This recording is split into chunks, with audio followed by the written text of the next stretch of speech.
Hey, assalamu alaikum. This is Brother Clifton Raheem Bradley in the United States of America. And you're looking at us. You know what? It is Ramadan. It is Ramadan. And you know what? I hear noise in the background, and that is not good. I hear noise in the background. That Somebody must be has me. audio in the background, and that is not good. It's not good. Could you turn your audio down? Because I hear the feedback. Okay, please. That's why I we hear wear feedback. headphones. I know headphones aren't very attractive, but that's why I But wear 'em. you know what? You still hear the noise? Yeah, Can you hear I hear the me? noise. Yeah, I hear the It's noise in the an echo. background. It's an echo. Oh wow. Give me Yeah. 1 second. Let me see if I can adjust that Okay. for you. And you know we're having some technical difficulties, and you know what we're hearing noise in the background, and we still hear the noise in the What kind background. of noise is what kind of It's an noise is it? echo. It's an echo, It's an like you're echo. It's the echo. hollering, Right. inside of a cave, and that's not Okay, okay. Let me see if I can adjust the okay. Okay. microphone here. And you know what we're gonna do is we're gonna talk about Assalamu alaikum to everybody. We're gonna talk about Ramadan. Alaikum Okay, salam. I'm sorry about the background noise for the people that are listening because the sound is very important. And brother Prophet Johnson and Hey, Amen. brother Lonnie Lewis, and still hear the background noise, my brother. Yeah, I'm working on it right now. I'm trying to Okay, see. well, I'm trying well, to see where that's where. you know what? Hold on. Let Kind of me wave your, hold on kind for a of minute. wave your. Okay, still here. hello. I still hear the echoes. Yeah, the echoes. Yeah, Okay, So we okay. Let me put it on sounds my. better though. It sounds pretty good right there. no, Oh, okay, okay. no, I hear Let the me put background. my. Hold on. Okay, Let me go to my computer speaker. 1 second. okay. So what we're gonna do is we're going. You know what? I'm gonna have to edit this, but with What the about now? background. No, still hear it. Wow. Mm-mm. Wow. It must be. I'm in my kitchen area, and Yeah. yeah, I don't know why. I I just mean, took you off. do you got an iPhone? Just use the link and just come on in with your iPhone. That's all. Unless you have a set of headphones. Hold on 1 second. Okay. So Let me. what we're doing is we making some adjustments right now because we're having technical difficulties because we hear background music. I mean background sound, and that's not good for audio. And I mean, can you just do it with your iPhone? Yeah, I'm on my phone right now. I'm looking for Okay. that for the link. Yeah, Okay. soon as I find it, I'm Okay. gonna link So it. so if you need me to send you the link again, I can send you the link again. It ain't no problem. No, it should be here. It should be here. Okay. So What I'm gonna log off my computer and okay. I'm gonna get on the phone. Okay. So All right. well, I'm sorry about the background noise, but like I say, I have Prophet Johnson on, and what we're gonna do is we're gonna talk about Islam Ramadan. Ramadan. It is Ramadan right now, and you know what I'm waiting on the guests to come on, and we're gonna come with I hear some echoes in the background. And Ain't coming from me. maybe that's me. Actually it's me. Yeah, that it is it me. Okay. You know what? Wow. But my mix minus is working. Do you hear echo? No. Okay. Now everything is straight. Am I coming through clear? Yeah, you coming through clear. But Am I you know coming through what? loud and clear? You coming through loud and clear. Okay. Mm-hmm. Mm-hmm. It's like I'm hearing you, but you know what? I know what I'm gonna do. Uh, but this is what I'm gonna do. This is exactly what I'm gonna do. I'm gonna pull the wrong one. And this thing, what's strange? These type of these type of things happen. These type of things happen, and you know what? I don't understand what happened, but you know what? This is the way I'm gonna do it. This the Okay, way I'm gonna do it like I do this, it over here.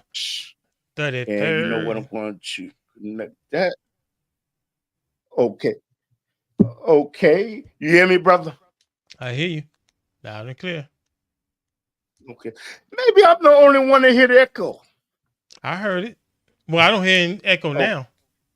long as y'all don't hear it. You hear echo now? Nope. Okay. My question. Okay, well, I guess I gotta start the show over again. Assalamu alaikum to everyone. This is Brother Alaikum Clifton salam, Raheem rahmatullah. Bradley of the Underground Railroad Podcast. And what we're gonna do is talk about Islam. And my co-host is Prophet was by the name of Prophet Johnson, and we got Brother Lonnie Lewis, who is a expert in Islam and internet geopolitical issues that affect everybody. And we're going to talk about Ramadan. First of all, thank both of you for coming on. Okay, sorry about the technical problems. It's beyond my control. But I'd like to ask, first of all, Prophet Johnson, thank you for co-hosting with me and Brother Lewis.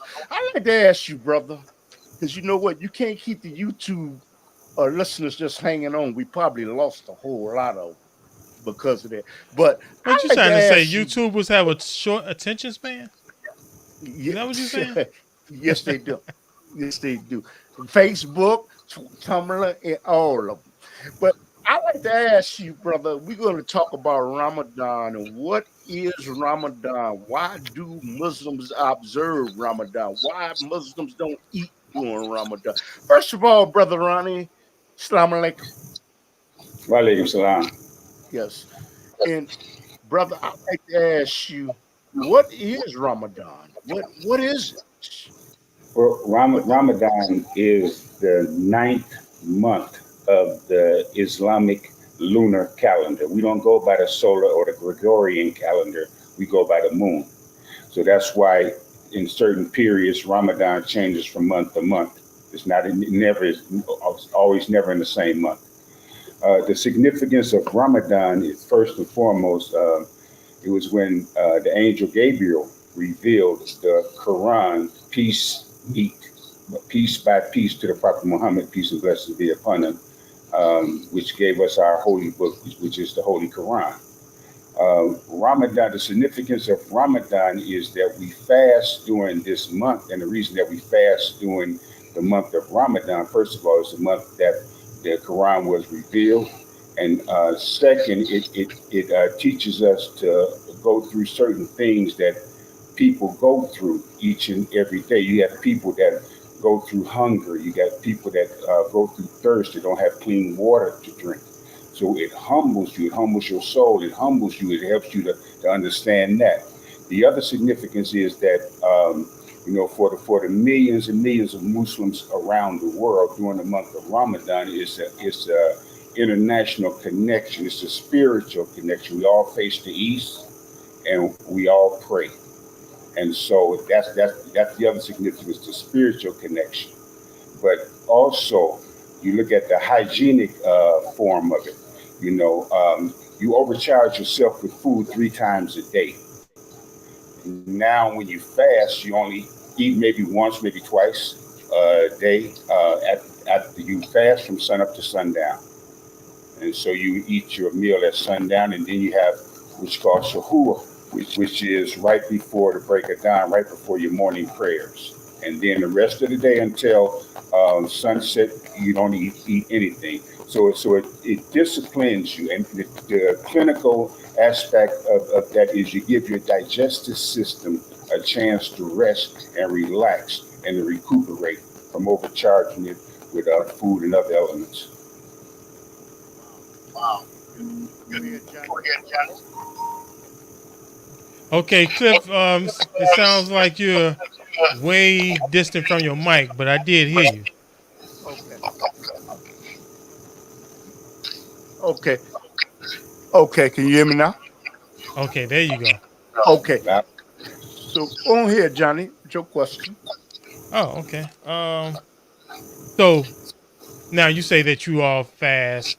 It sounds like you're doing it for some type of strength and spiritual connection.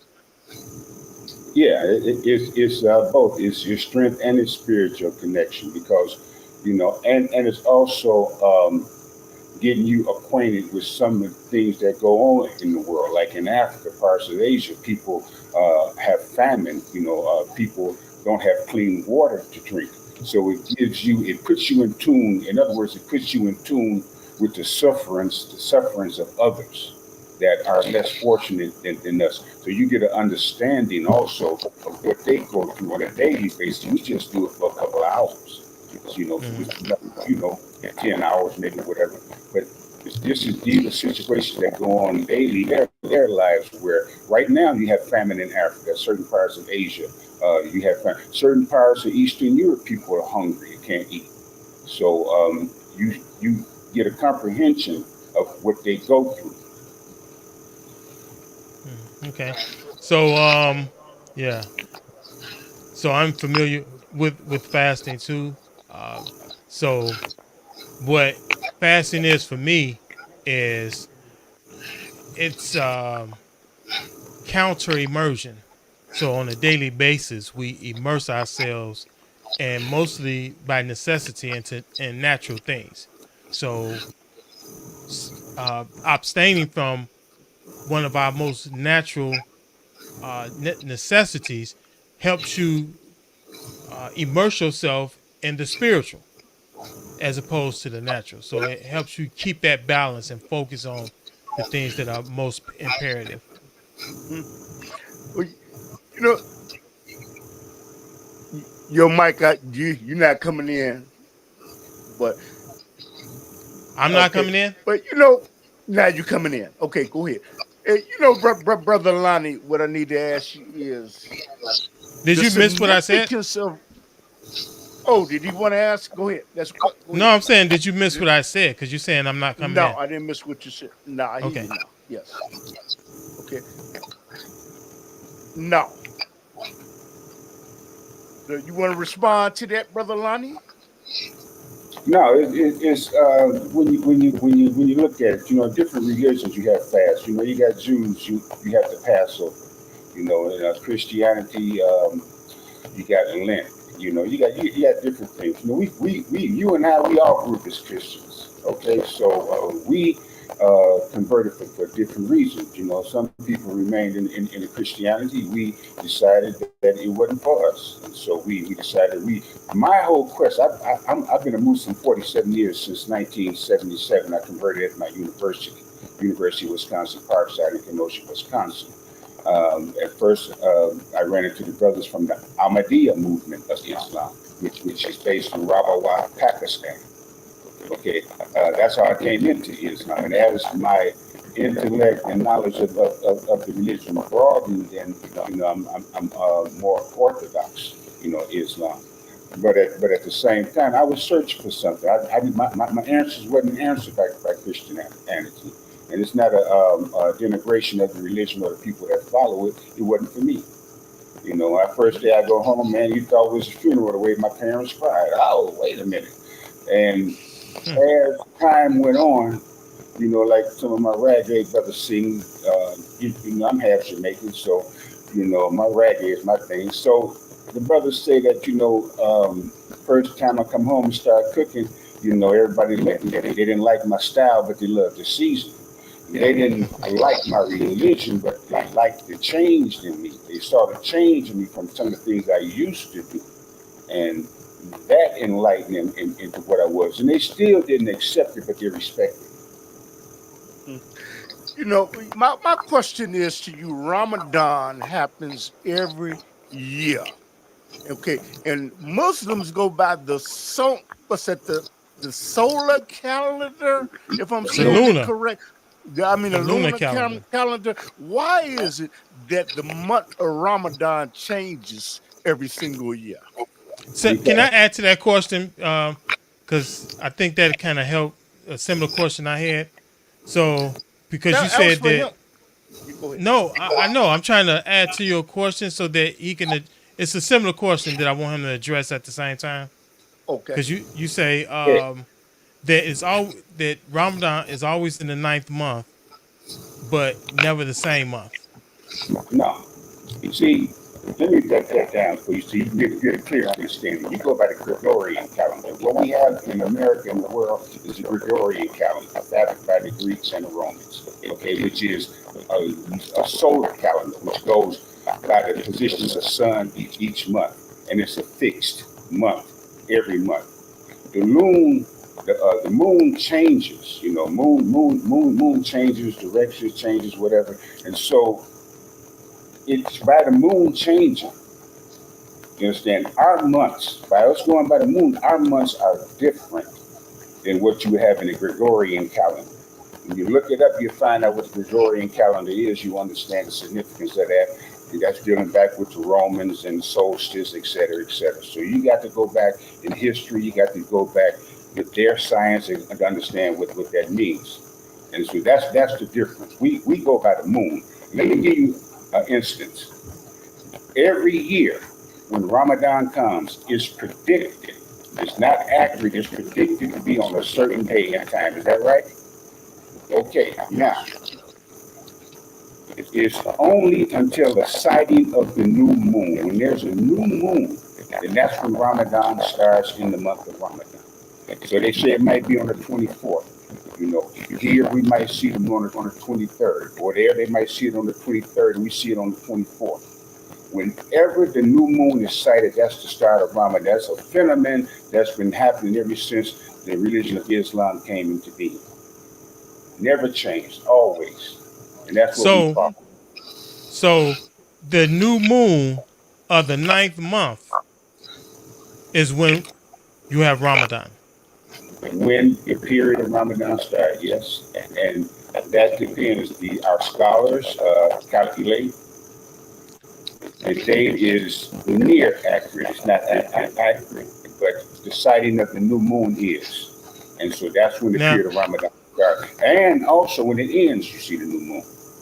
That's a all phenomenon of right. nature that's always been associated with Islam and the month of Ramadan. It Now, happens every time. when you say never the same month, you mean never the same Gregorian month? Right. Okay. hmm Because, like I say, you go by the sun. We here in the Western world, we go by the sun. In the Eastern, in Muslim countries, we have a lunar calendar, the moon, follow the moon. The position of the moon, like the sun determines the position of the sun determines the month. But Yes. see, in the Now, who? Gregorian calendar, it's you got January, February, blah, blah, blah, blah, the same in Islam. It changes. It might be a month earlier. It might be a month. You see what I'm saying? Instead of June, it might be July. Instead of July, it might be August. And so instead of July, August, it might be in July, et cetera, et cetera. That depends on the position of the moon. Mhm. You and you know something, brother. I would like to ask you for you to share with the You audience. breaking up, Cliff? Oh, and and to share with the audience why why is the Muslim fasting? Are they fasting for themselves? Are they fasting to lose weight? Are they fasting for the sake of God or Allah or Yah? It's Look, it's a combination of all of that. But first and foremost, it's a religious thing. We're fasting, showing our submission to God, and we're showing that by fasting we give something we love. Who don't love to eat, and drink, and you sacrificing that as a sign of your submission to the will of God, our religion. And that's foremost. Same thing with Christians doing Lent, the same thing with Passover, etc. For the Jews. It's more reason than any, but it's also clinical, and that's the critical point because once you understand how to fast, the first 3 days of fasting is the hardest. You fasting for a month. You're not fasting a couple of hours. You're not fasting for a day or 3 days. You're fasting for a whole month. So that means your body to be prepared for that. The first 3 days are the hardest because you experiencing thirst and hunger. You used to eating at a certain time. You used to do you doing that. Now you more immersed in the Quran. You're reading the holy scriptures of the Quran. You're reading the hadith, the traditions of the Prophet Muhammad, peace and blessings be upon him. And you're starting to understand who you are in your religion. You're starting to understand the significance of your religion and what it means to the millions and millions of Muslims worldwide that do the same thing at the same month, facing Mecca and praying and fasting and doing good deeds. There's also a month where you do a good deeds. You do more visits. You got a friend in the hospital. You go and visit him. You got a mom, an uncle, or a relative that's ill or whatever. You go. You see somebody on the street. If you can't give them a coin, you give them a good word, and you keep it moving. It's a charitable also where you mention yourself as charitable deeds. It's not through Now, funds or money or whatever. You do that with kind words. That's charitable also. now, who confirms the new moon? Is it each individual, or We have is it a? Hmm? just like you have religious scholars in Christianity, we have religious scholars in Islam. We Okay, don't have religious scholars in. Uh, you technically, don't there's come no. you don't come religious scholars, but those who study are scholars. Study you a scholar, right? That Yeah. makes you a scholar. We're not going to get into the technicality of the word. We're going to deal Okay. with what it does, the effects, and what you bring. So that's why I say Okay. scholars. We have scholars. We have people that study the religion, that have studied the moon sightings, that do a lot of things that correspond to the religion. And this is how we know what's going on. We got schools in Saudi Arabia, you got schools in Egypt. You got four different Mhm. schools in Islam. Yeah, I You pointed know, that out because there. That's one of the distinctions that I've seen in some religions uh, versus what is called Christianity, because there's a lot of decentralization in Christianity, whereas uh, there's usually no consensus person that is attributed to being a scholar in Christianity. per se, right? I got you. If a learned person is what? Somebody that studies the Bible, that studies the tradition of the prophets, of Moses, of Jesus, and the religion and understand the Bible. That's a scholar. When you go to school and you study and you learn and you gain and obtain knowledge, that makes you a scholar. Whether you want to call yourself one or not, you're well versed in what you're doing. You're well versed in your religion. You understand your religion. You're able to relate your religion to laymen so they can understand. I But agree with those that that. accept you go fishing. Like we used to say, Muslim brothers in the nation used to say when brother Muhammad Malcolm X used to go out and he go fishing. You bring the word to people that are Mhm. unlettered, not always ignorant or whatever, but who don't understand. You explain to them to better understand. Then they have a perception to where they decide to accept it or not. They at least a base understanding. Mhm. Yeah, so I agree with your definition. It's like it's a lot of people uh, that have taught themselves a lot of different things in life, whether it's a religion or whatever, and they even know a lot more than some people that's been to school. So yes, you can be a what can I call it? A unofficial scholar. Yeah, okay, that's true. And you know, But And, and you I know, and I think they call it autodidactic. that's another term for it. But you got to look at your prophets, man. You're a Christian, that Christian. These were learned men. Mm-hmm. These are men that through the trials and tribulations to be a Christian. You understand that can impart knowledge to those who are coming into the fold of Christianity. And it's the Mm-hmm. same thing with in every religion in the world. Those who are learned, you may or may not call them scholars, but they are the ones that impart knowledge from their personal experience and from the religious experience and from the word that's Certainly, been taught to them. certainly. yeah. As you are going through Ramadan, what are some of the other observances that you must observe for your Ramadan to be successful? Well, you have to, it's basically a cleansing period, okay? You cleansing your mind, you cleansing your body, cleansing your soul. You try, to give you an example, your wife, you know, general, your wife, you have intercourse or whatever during a month of Ramadan. You might wake up in the morning or whatever. I don't want this to be stigmatized and nothing like that. Given my version of you retain yourself from sun up to sundown. You don't have that type of relations.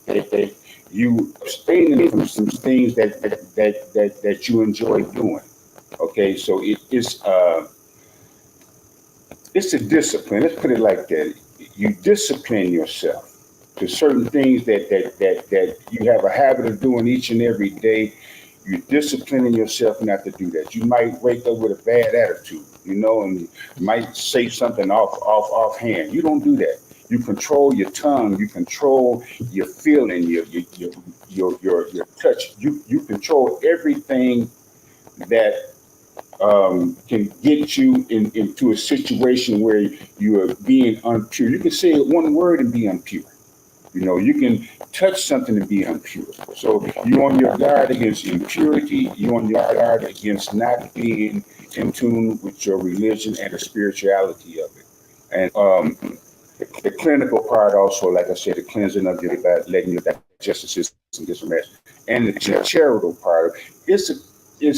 We can't single out one thing about Ramadan, but basically it's the spiritual aspect, the clinical aspect, the charitable aspect, and the aspect of being and disciplining yourself in order to purify yourself. What you're doing. Mhm. Okay. Go ahead, Johnny. I got a So I ton got of a questions. question. Go ahead, Johnny. I got a question. So all Muslims face the east when they pray. If you're not fighting and running from the police or any other thing, yes, sometimes when you're in war, brother, you don't have time to face the east. You pray marching, you pray walking, you pray, you know what I mean, running. But yes, normally you would face the east, and the reason that you face the east is because that's where Mecca is, the holy city in Islam. And that's been a part So of Islam since its inception. a question. So I know you have. I think it's called Mount Hira. Right. Is that how it's Talking pronounced? about Mount Arafat. Is it what you're talking about? Mount Hira. This is where Prophet Muhammad received the revelation. No, he was no.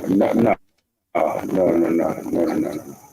He you got the hills. I can't think of the name right now, but Hyrit, I think Hyrit or Arafat. mhm. Mount Arafat is there. But there's so many interpretations into that from people Yeah, with so I think this is an interpretation of the same word. Maybe it's been the Right, English interpretation of it. yeah, go ahead. Okay, so you have by whatever name, Arafat, Mount Arafat, wherever Yeah. it is that Muhammad received the revelation. Uh, now is so what particular site are they facing in Mecca? Mecca. Hmm. Mecca is east. You have But I'm saying, what particular site are they facing? Are they just facing the whole territory? no. You got it's east. Whatever direction in Mecca is east. That's the Towards the direction Kaaba. that you. So There you go. Mecca is a city, right? Is Mecca a city? Mecca, right, Mecca is a city. Yep. Okay, um, so that's what the direction is towards Mecca as opposed to any particular holy site in Mecca. Well, it is the holy site. You got the mosque that was built in Mecca. The matter of fact that whole complex, if you ever seen it, it's a complex. You go inside it, you got the mosque. Then you see that it's a black stone. It's covered by a drape, a black drape, four corner drape. It's called a kiswa.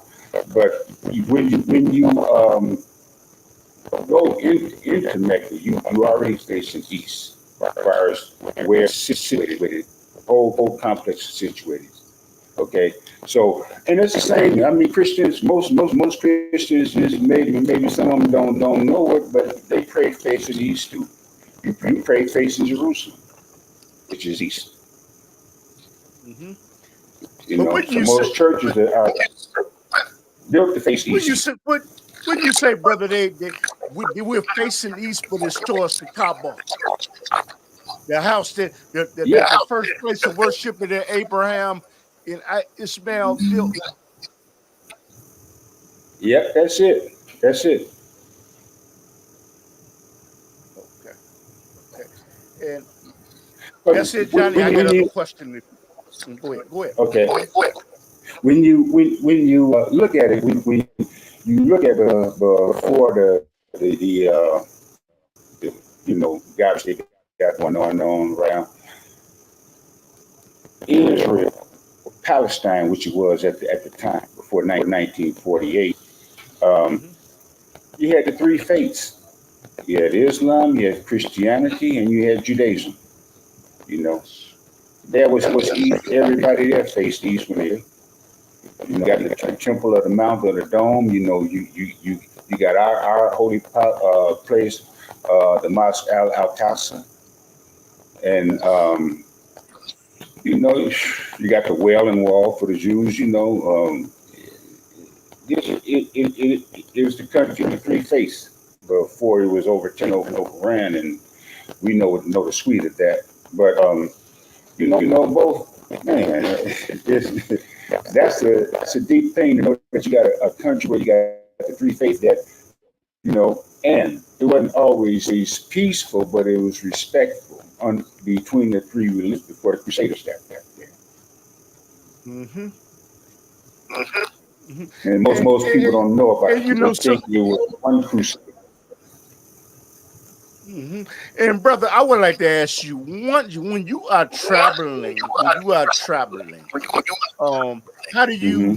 observe Ramadan? I think I'm not gonna say I think you're supposed to shorten your salats, something like that. Can you, if you're traveling during Ramadan a long distance, how should that Yeah, be? Uh, the for example, if you're traveling 50 miles more, you're short. So instead of doing 4 rakas for the afternoon prayer, you would shorten that to 2. Okay, for both the sunnah and the far, you would shorten that to 2. The only 2 prayers that don't shorten is Maghrib and the Eber.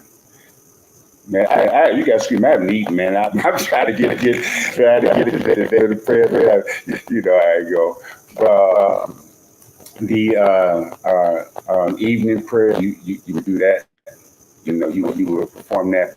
That's a lot in its entirety, if you can. But other than that, you do shorten your prayers. And the reason that you shorten your prayers is because you're on the voice, because you are not at home. Me, if I'm in Europe, once I play a place a day or something, then I do prayers normal. It's like I'm at home, but I'm 50 miles away or whatever. I do my prayers normal. I do them. I don't. If I'm there longer than a day. But other than that, yes, you do short. Hmm. Hmm. All right, Johnny. I have some questions regarding Islam specifically. So, um, I've heard it said by a number of Muslims regarding the fall of man that Adam forget and ate of the fruit.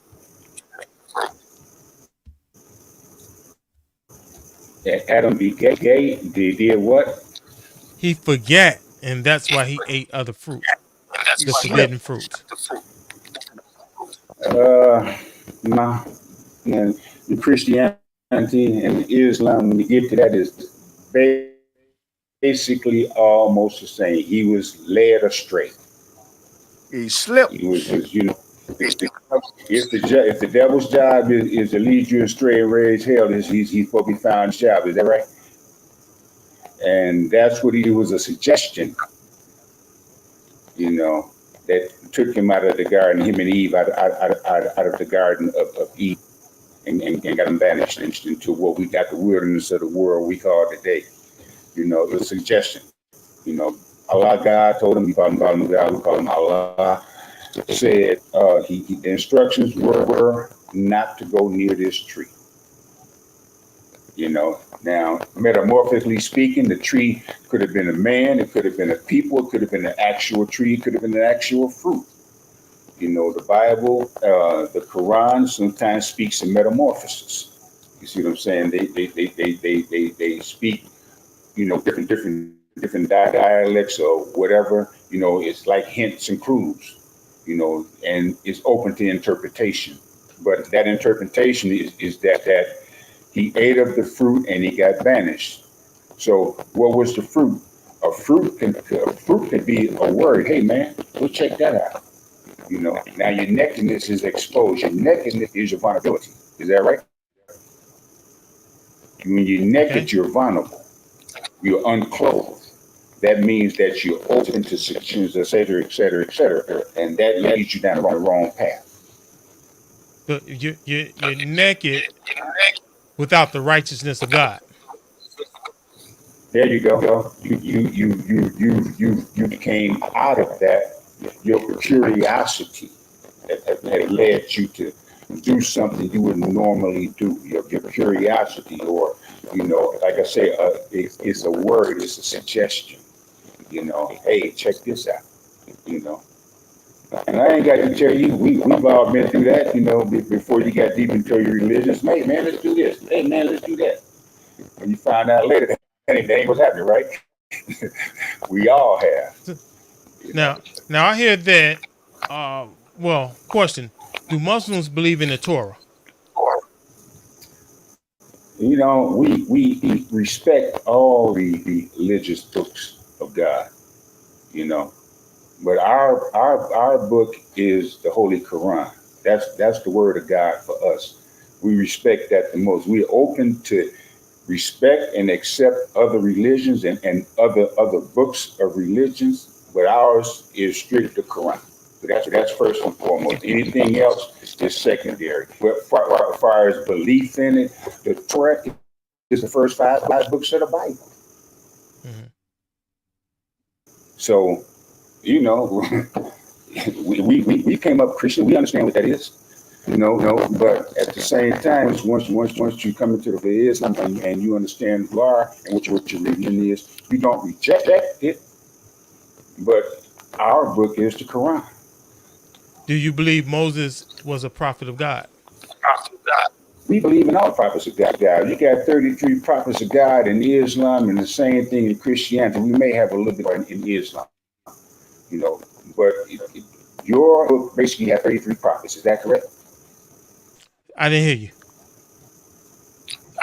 you. Your book has 33 prophets. 33 prophets? That's right. In Okay. Christianity and in Islam, we respect all of them. We differentiate between any of them. They all prophets of God. And see, that's the misconception Now, some Christians. Hold on. That's the misconception some Christians have, because of hearsay, conjecture, people interjecting things and this and that. That's what brings on the division of religions, is hearsay. You can love your religion and respect another. You see what I'm saying? The people that do this to try to promote my religion is better than yours, this and that. Stop that. There's only one God. You got three different main faiths in the world. We accept that, we understand that, but we stick to our religion, you stick to yours, and Jews stick to theirs. So once you get that out the way, you understand, it's 33 different prophets, brother. Look, okay, we respect and accept all of them because they're all prophets of God. okay. So do you believe that God created man? Yes, he did. We live in proof, Okay. ain't we? Okay. Now, Now, did he create if you man in his own image yes, he and did. likeness? Yes, he did.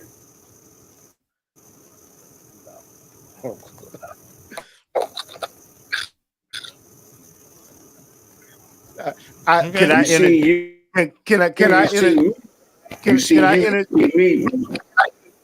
Can I enter? I Yes, want to sir. interject that nobody has ever seen Allah. So therefore, we cannot That's say that right. we were made in the image of Allah. That's like you saying you saw this Rolls Royce.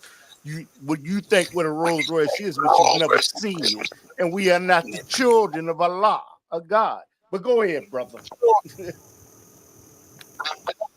Okay.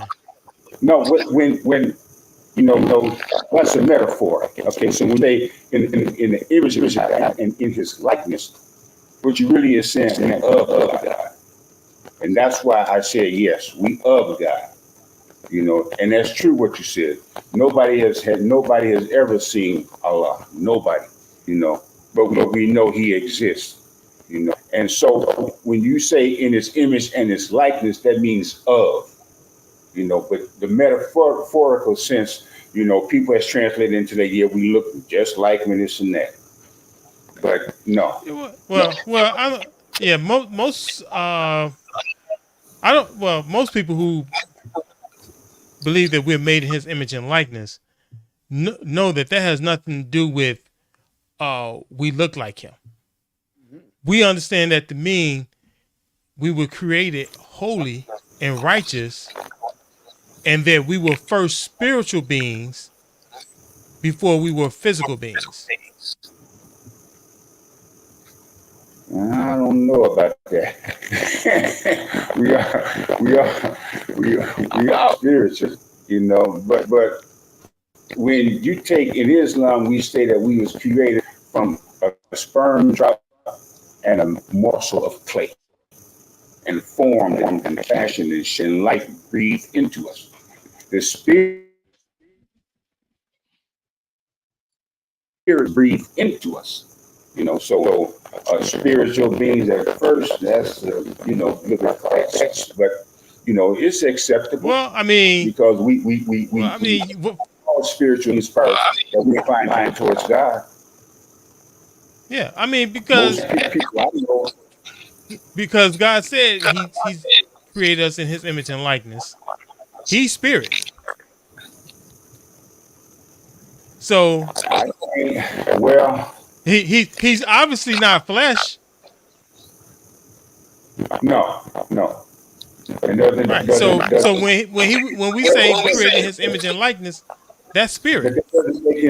that doesn't make him spirit either. When Say you are again. higher, that doesn't make him spirit either. That depends on whose interpretation that you listen to. Now, when you say spirit, you got to look at a creator, somebody that creates something.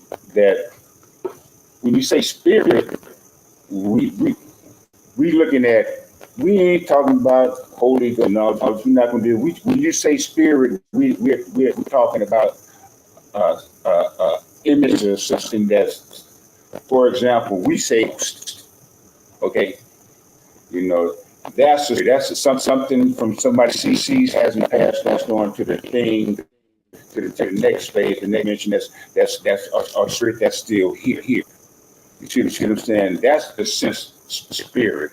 When you're talking about a creator that's created everything in the world, you, me, the world, other beings and other planets and other things in the celestial heavens, et cetera, then that's a little bit for me.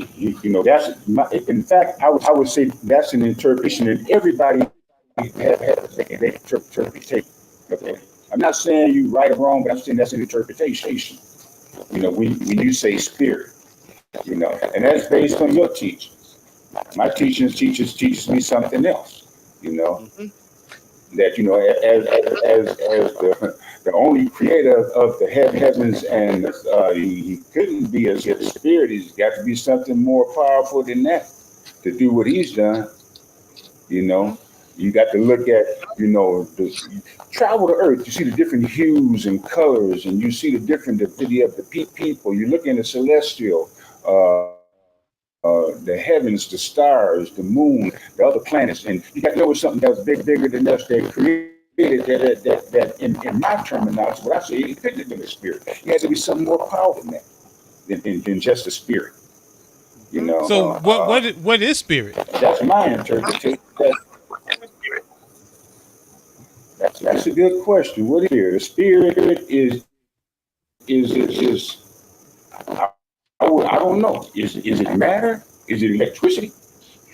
What is it? Yes. What's your interpretation? Because I don't have one.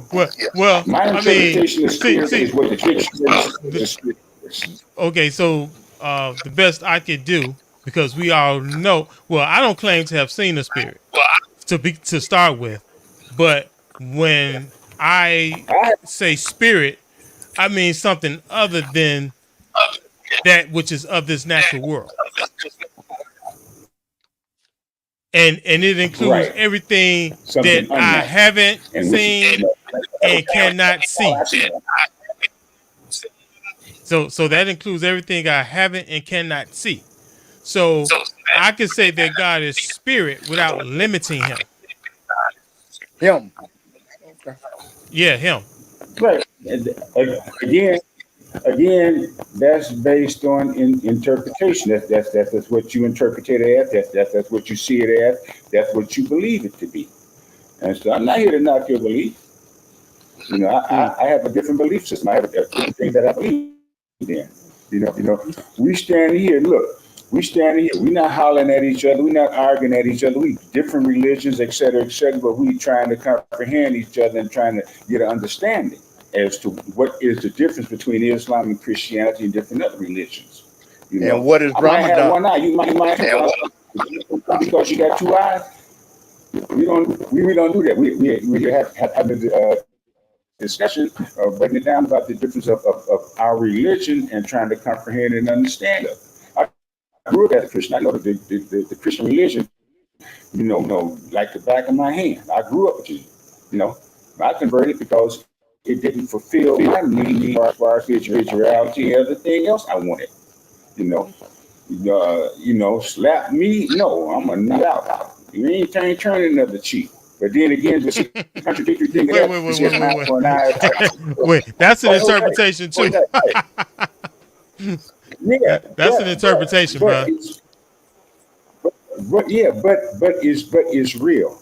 That means are you going to go to war or not? If you're wrong and you don't go out to protect yourself or whatever, then or if somebody wrong you give them the same punishment they gave you, or you could give and keep it moving.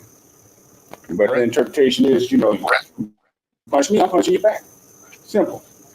It ain't no, and that interpretation came through because you got to deal with antiquity. You have to deal with what was going on during the time in the middle called Palestine and Judea and different other areas. All that was still Palestine. The Philistines and all this other stuff. Where did they inhabit? Where did the Jews habit? This and that. Why was they warring? Where did the Romans come in? Why did Nebuchadnezzar come in? Why did they create the temple?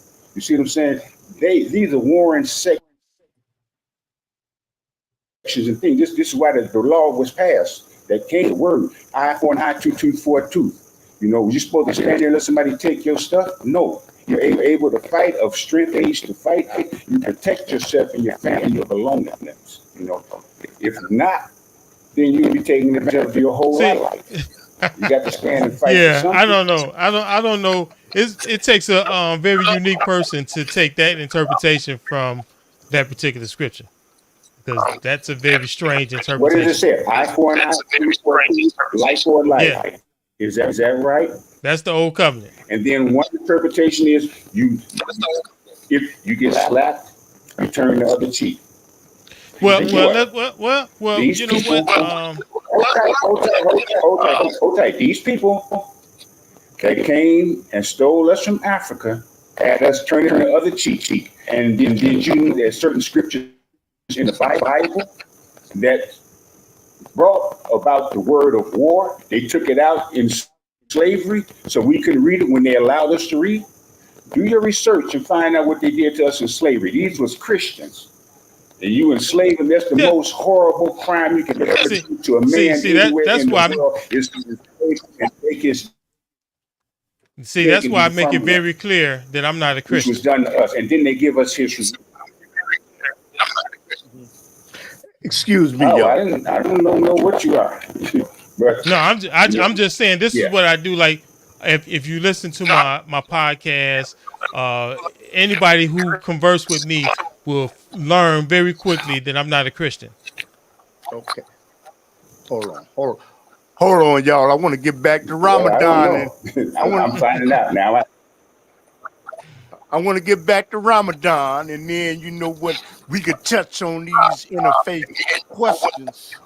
And my question is for you, brother Lonnie, is when a woman is going through Ramadan, and what does she do when she comes on her menstrual cycle?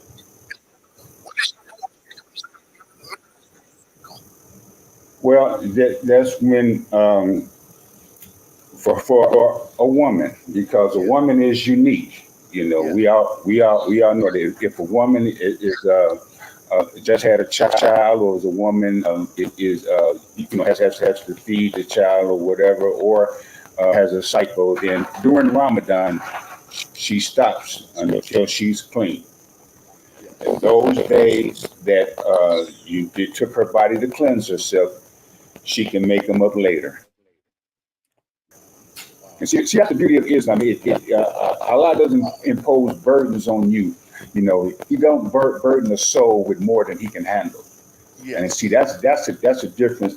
People don't understand that. They want to categorize Islam. The way the women dress and this and that. How do nuns dress? What do nuns wear? What do the Yes. women in Asia wear? They wear long dress. They cover their. They not out there half naked like we are over here. You see what I'm saying? Yeah. So it's based on interpretation. Yes. You know. Okay. But And you got a that question, Johnny? far as Islam, Mm-hmm. Mm-hmm. And you know, if Johnny doesn't have a question, I got a question. You got a question for him, Johnny? No, go ahead. My question is for a individual that is a new Muslim. You know what? And they just cannot make it through Ramadan. If they cannot make it and they had intent on trying, what should they do? What is the action or recourse if they cannot make it through Ramadan? New convert. Yes, really anybody. That's a man. You're a I, tough man. well, I know the answer, Because but go ahead. I don't know. I, I well, don't you're have my the answer. answer to that because you know why? Well, I'm gonna answer. But you know why? You feed somebody. Because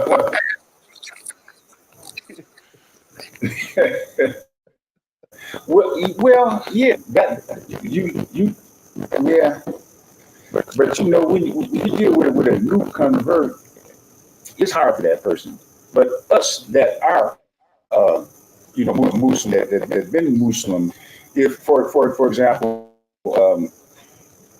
a day something you know you got to take you're diabetic or whatever, you can't wait tonight to take this or whatever Mhm. any other circumstances that you do that you have to break the fast and you normally are able to keep your fast, then you have a certain number of days that you can make for breaking that fast. Okay. See, that's the beauty of Islam. Like I say, it doesn't impose burdens on you can't that the soul can't take or can't handle. Circumstances, you might have to break your fast a day. You see what I'm saying? You go to the hospital. You got you fall out. You dehydrate. You need flu, whatever. You make that day up. Well, those days up. If you can't, or like you say, um, if you can't, then average meal what you and your family would eat yourself.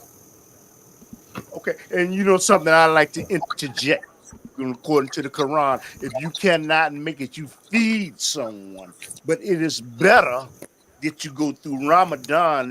I forgot what ayat that is. And what about individuals that are Mm. diabetic, individuals that are sick? Is it obligatory for them to go through Ramadan if they are diabetic and they are sick? Not really, because if you're sick, you were wounded, or you're in a hospital, IVs, then you are not IVs, but in a critical condition, or in a state where it merits that you have to have food or fluids or whatever. That is not obligatory upon you. But if you can and able, you would feed somebody. You would feed a person a number of days that you couldn't fast. Hmm. And that of piety, that's out of charity, because you can't do what you need to do to meet your religious needs, but you're doing a charitable act to supersede that or offset that, Yes. as we would say. Yes. Yes. You got a question for him, Johnny? No.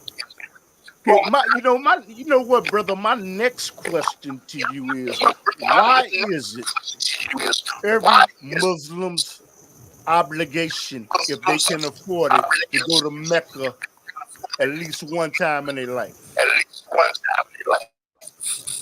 That's where the religion started, and it's an extreme blessing. It's an extreme blessing to go where the religion was founded, to where peace and blessings be upon him, the Prophet Muhammad, Abraham and Ishmael, and those set up the sacred house for us to worship. You know, and me personally, I haven't been yet, and I plan on going soon.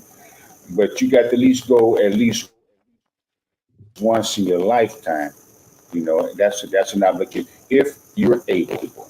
If you're able, that's the obligation in You got Islam, and that's completing on everything. Mhm. Everything. Once you go to Mecca, you have completed everything. You become El Hajj. One who has performed the Hajj, one who has been to Mecca. And that's it. Mhm. And my next question is going off into we're talking about Islam, but my question is that Abraham, peace and blessings be upon him, is known as a friend of God, and he built the first temple with his son Ishmael.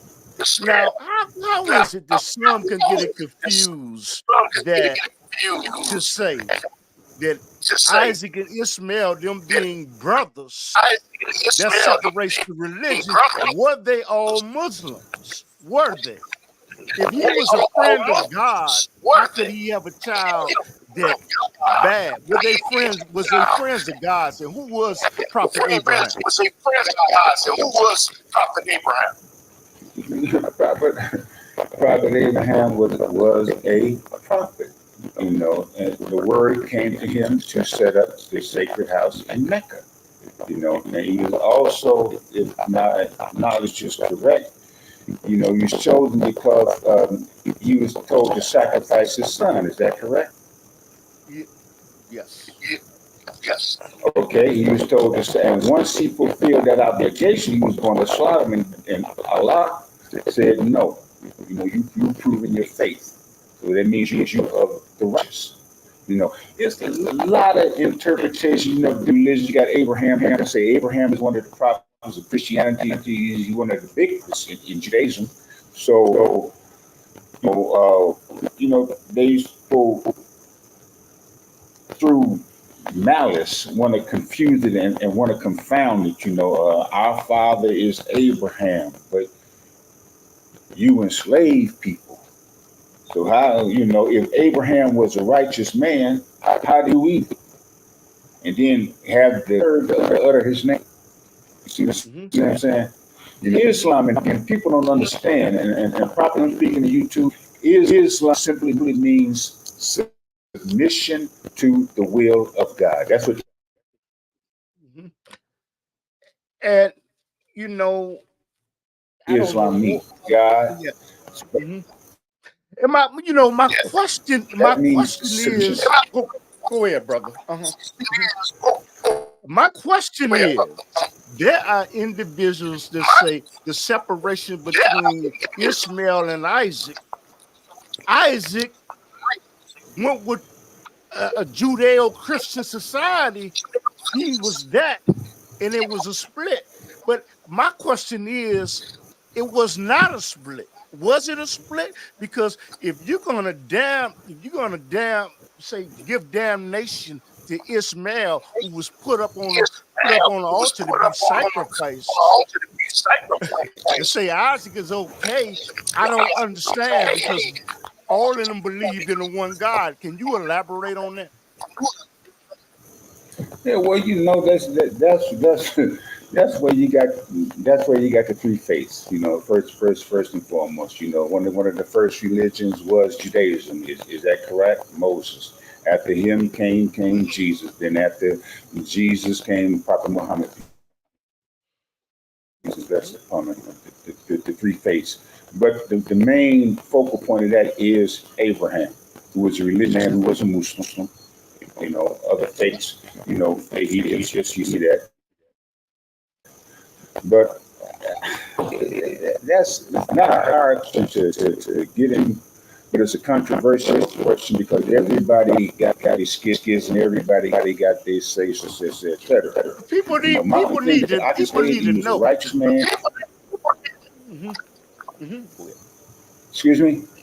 Go ahead. You say he was a righteous man. Go And ahead. he was a righteous man and he was chosen by God to do what he had to do. And so all three faiths accept him as a prophet. You get no, it's like people attribute different things to different things. And sometimes that's the problem with religion. It's not really a problem. It's three different belief systems. Mm-hmm. For example, let me give you an example, getting out the subject of Abraham. But first of all, he's a righteous man. He was chosen by God to set up the house in Mecca, etc. He used to prop out through face. But people interpret things different ways. That's the way it is. I mean, that's the three different religions. Mm-hmm. Well, I was talking about. For example, I was talking about according to the Quran, both Isaac and Ishmael, they believed in only one God, and they believed that God didn't want no yes, associates. Okay. no, no, and see, when you get into it, by the time the Romans got and twisted it and did everything else, now you got Trinity. You know, uh, you can. That's why I cited history. And see, even you know, I deal with people of different faiths, or deal with people talking about historical events. Some people go off of this and this and that. I break it down for you, backed by historical data, or I won't talk about it at all. You got to understand, how Rome changed everything. A lot of people didn't know we had black states.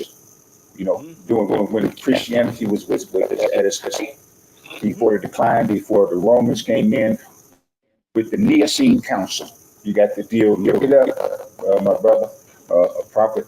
Look up the Nicene Council. Nicene I'm Council familiar. is when they got to get together. I forgot what you familiar with that? Hmm. They got together and they decided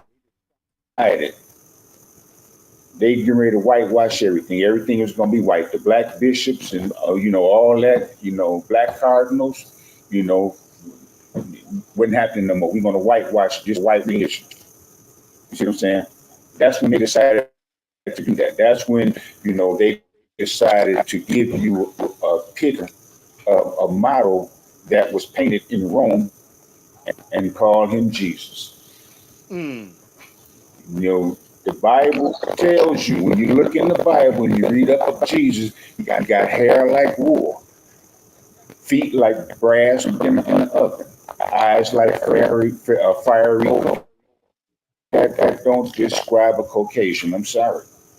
The people, the Jews, the Muslims, Christians in the Middle East were people of color. Someone had kinky hair like ours. Hmm. Yes. You know, Yes. that's just historical data. But see, I want to tell you, Jesus is white. Then they want you Trinity, the Father, Yes. the Son, the Holy Ghost. Mm-hmm.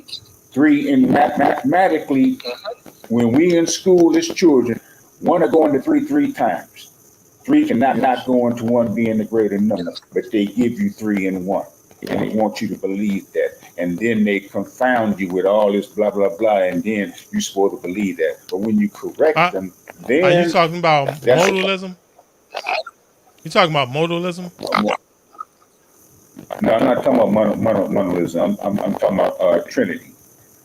Right. So, Monolism. so well, the way people interpret Trinity is different, right? Because you have the modalists who are saying that there's this one being who presents in three different forms.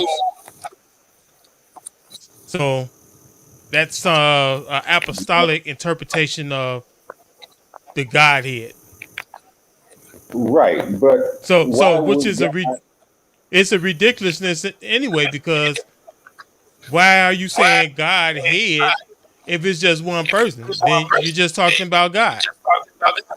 That's what I'm saying. But see, this was brought about by the Romans. This was brought about the Romans. That's when I said Trinity, the Nicene Council. They're going to give you three: Godhead, Jesus, and In the three Holy Spirit. persons. Three persons in one. You see what I'm saying? That's the Yeah. confusion that they brought into the religion, and Christians will kill you about that. Oh, don't talk about that. No, it's not that. It's a simple fact that you're trying to mathematically you incorrect. And then you want to tell us this is our God, and you a deity. You create something. You put him in church. You throw a little clown in the game. Sometimes he's blonde, sometimes he's brunette, and you tell us to worship this while you whipping us.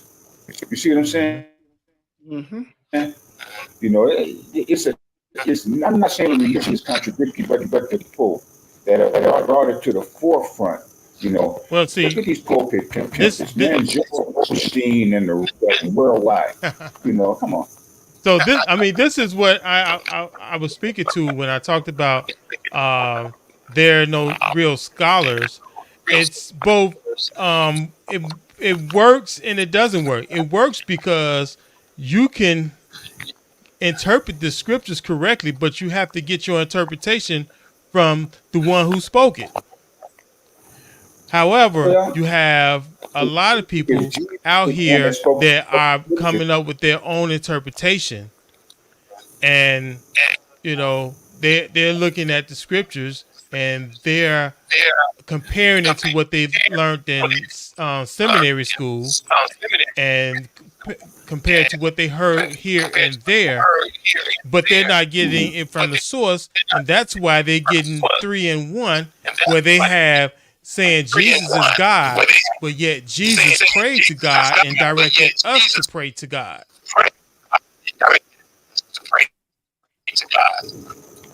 right, and everything is correct. But if they were tar and feather you, if they catch you, Yeah, they come at they come at me.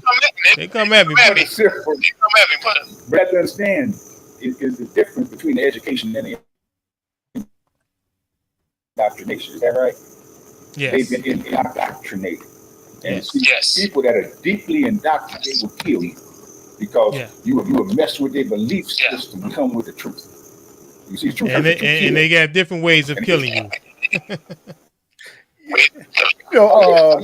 Brother Lonnie, You know, brother Lonnie, I would really, from, can you give us what Muslims believe that Jesus was God, our God's son, and did Jesus ever say to worship me?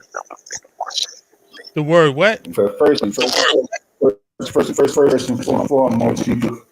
answer that question, first and foremost, Jesus, my knowledge and for me, read scriptures, never told people to worship him. You know, Jesus was a prophet, peace and blessings be upon him, and he taught people. He never said that he was just the son of God. See all these in I wouldn't say even interpretations. In Islam, Jesus is one of our 33 prophets that we honor and we respect him as we do our Prophet Muhammad, peace and blessings be upon him. We respect all our prophets in Islam. We got some of the same prophets, like I say, it's 33 that we in Islam that are the same in Christianity. Not one of them said they were God. Not one said they were the son of God. They said they were servants of God. There's a difference between the son and the servant. They were learned men that God brought to teach us, because the world wasn't.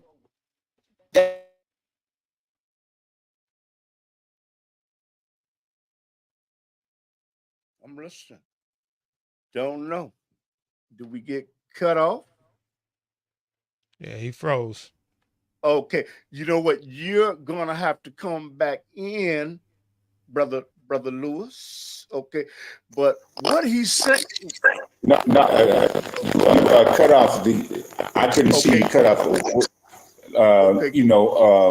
Empires rise and fall. Okay. You deal with the Ming Dynasty. You deal with the Roman Empire. You deal with the British Empire. You deal with the empire here. Empires rise and fall. That's a phenomenon. Now, the first was Judaism. It took the people so far. Then came, quote unquote, Christianity. It took the people so far. And the last religion was Islam. Why? Because when one thing tumbles or goes into decadence, another takes its place. Okay, so it was prophesied that it would be a new prophet, there would be a new religion. Through mutual jealousy, the Jews and the Christians hid it. Because no. God decides, praise God. He decided what's going on, not you. You want to hide and distort the truth and hide things from people in order to boast of yourself. That ain't what God decided. That ain't what God want. He didn't ordain that. You know, it's like our people right now. And they tell you to accept that they spent 4.1 billion on this God trying to promote this worldwide. When you look in the Bible, God destroyed Adam and you breaking up, bro. Yeah. In the Bible, God destroyed Sodom and Gomorrah because the men was lusting at the men like they was women, and women lusting at the men like they were Women women. at the women You like they understand? were men. Yes. So how you gonna tell us this is the new Babylon? How you gonna tell us this is acceptable when God didn't ordain it? You see what I'm saying? We can call it interpretation, we can call it twisted, but that's what it is. But getting back to your thing, no, that ain't the way it was, you know. Oh, okay. And you got a question for him, Johnny? Because I got a ton of questions. You got a question for him? No, I'm out of questions. I think I played all my question cards. Okay. You know what my question is, brother? My question is, brother, did Jesus, according to Muslims, did Jesus die for our sins? Can anybody be accountable for anybody else's sins? In Islam, no, no, because no soul can bear the burdens of another soul, and Allah does not burden your soul with more than it can carry. So how is somebody gonna die for you and you absolved of your sins? And let me give you an example there. I'm gonna get back into history. You know anything about the Medicis from Italy, Never the heard of first them. bankers in the first international bankers of the world? Did you know you You had the talking two about Medici from where? from Florence, Italy? The Medicis Oh, before the okay. Rothschilds, before all these ways what you know right now. The Medicis were the bankers in the world. Look it up. You know, the Medicis, they had two popes. Two of them became popes. I think Clementine and his cousin. You know that in that period, you had Martin Luther in Germany, the Protestants. Mm-hmm. They protested. Protestant mean protest. And see, I'm gonna break it down for you. Protestant mean protest. They protested against the Catholic Church in Rome because the Catholic Church was doing all kind of things. Usury, is still today a bastion of financing, etc. Okay, back during the day, they had what they call I think it was a dowance, just like that. If your father, somebody died or quote unquote committed a sin, you can pay and their sins will be absolved. Martin Yeah. Luther said, no, what's going on with this? He went and burned, and he went to the Vatican and burned the Vatican because of that. The Romans finally pushed him back, but that was because of the wrongdoing and the things that they was talking about. You see them? So people don't know history. They use conjecture. Like there, brother, prophet, what they think they know, what they think what they've been taught. And a lot of that's conjecture. Mm-hmm. And that's when the discrepancies come in, and that's when things get messed up, and that's when Yes. they believe in, they don't want to hear nothing else. And then that's when the confusion come in. Those true believers of God believe in God. They believe that Jesus was not the Son of God. Jesus was one of the prophets of God. He did not say follow me. He didn't say not follow me. He did not say that he was a God. Matter of fact, it was after he died that the religion of Christianity was born. Christian after Christ. You see, so they don't want to tell you that, because you got to go deep in the history to find these knowledge and understand what's going on. And that's how you can confront people. You don't fight ignorance with ignorance. You fight ignorance with intelligence. You see, and intelligence is not you being the brightest person in the world. It's you being able to spell information and make it plain and simple to people. They're going to be either one or two things: they accept it or reject it. That's on them. Mm-hmm. Mm-hmm. You got a question for him, Johnny? No. I'm coming to politics. I gotta ask you about what's going on overseas, and that'll be the last question. Oh.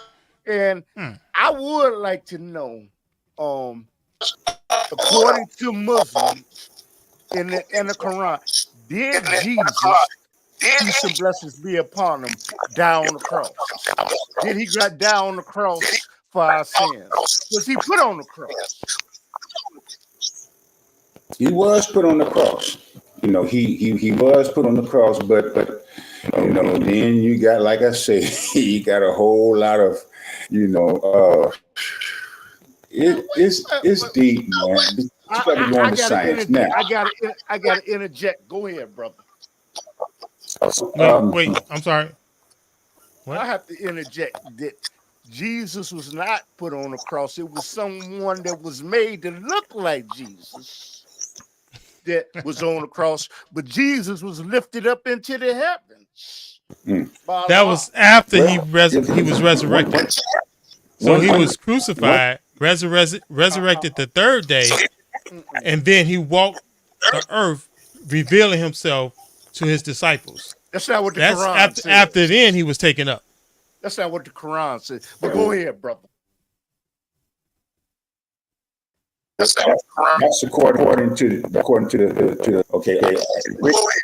That's according to the scriptures written by man. Now, I wasn't there, but what the thing was, Jesus was supposed to have been crucified, but in the Bible, it said, quote unquote, once he was supposed to have died.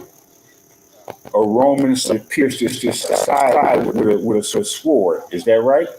And out gushed forth. I was talking about the Quran. Water and blood. Right, but yeah, out gushed forth water and blood. If you did.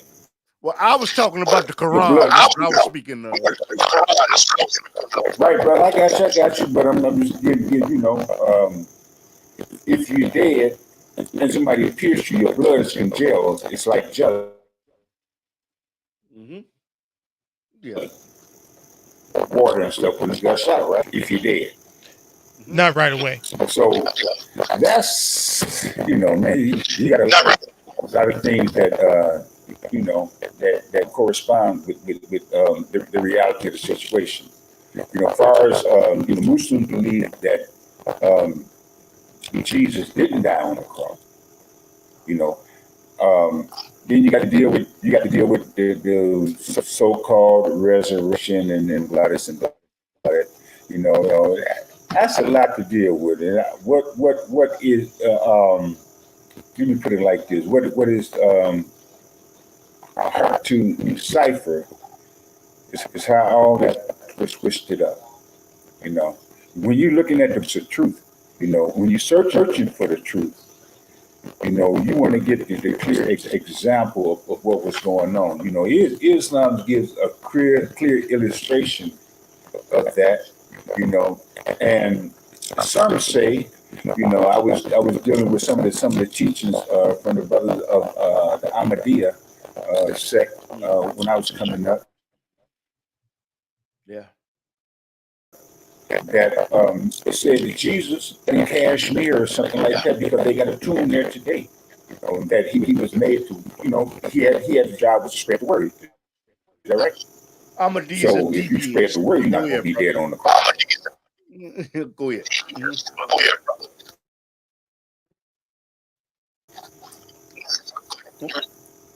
Now I'm finished. Go ahead.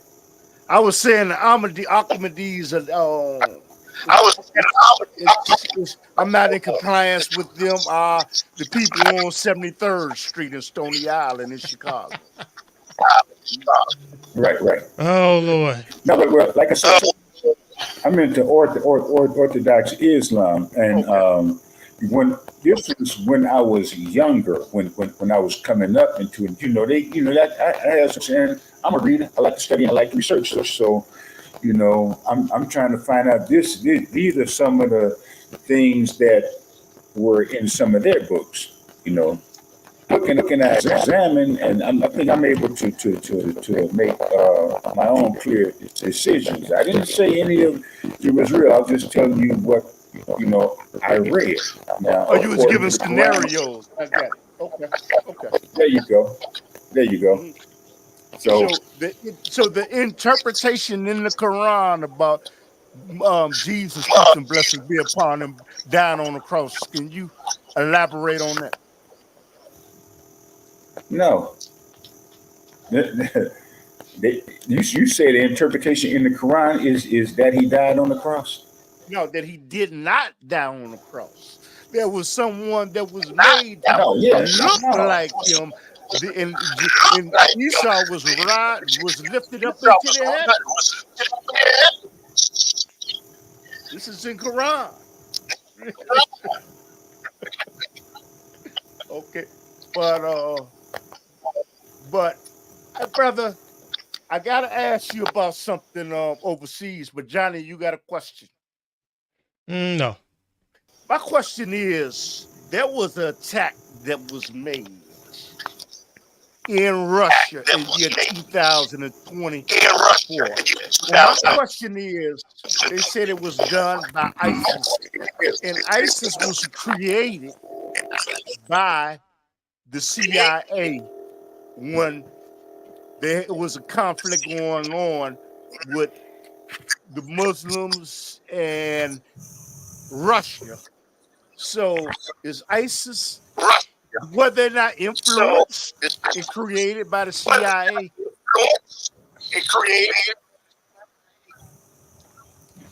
You know the answer. Yes, yes, they were. Most of these terrorist organizations was created by ISIS. You go to the Mujahideen in Afghanistan. They were financed by the CIA. That war, Afghan war with Mhm. Russia lasted from 1980 to 88 when Russia finally pulled out. Ain't no country in the world. Britain was there way before in the 1800s and got their butts kicked out. Now what they tell half their army dead. You know, Mhm. we just came And out then of the there Russians 20 went in. years. Mhm. Mhm. So what? So what No, was the reason? Russia, What is the possible reason that the ISIS did that in Russia by killing 100 and some people, and we know that ISIS was created by the CIA. Is it a possibility they were involved? what they saying is Islamic State. Yeah, Okay. they saying is all of that was created by you know who. Okay. But they saying is Islamic State. But the guys that went in Islamic State would have went in there. You wouldn't have all four. They captured 11 people, including the 4 people that perpetrated the crime, Yeah. and it was more. Okay, so now you want to deal with Islamic State. You want to deal with ISIS. When has ISIS, Islamic State, went in somewhere and came out alive? Yeah. They got on suicide vests. They blowing themselves up. You understand what I'm saying? When have they ever went in there? These boys, man, they were poor. One of them was Turkish, 25 years old. They was paid $43,000, 500 rubles, 1 million something in Turkish lira. Hmm. Okay, that's what it equates to. But it Yeah. was $43,000. I call that a 99-cent pork chop hit. They Alhamdulillah. went in there to do a job. They say they was paid to do the job. They went in there, were paid to do the job, and they were caught trying to cross the border into Ukraine after they killed these people.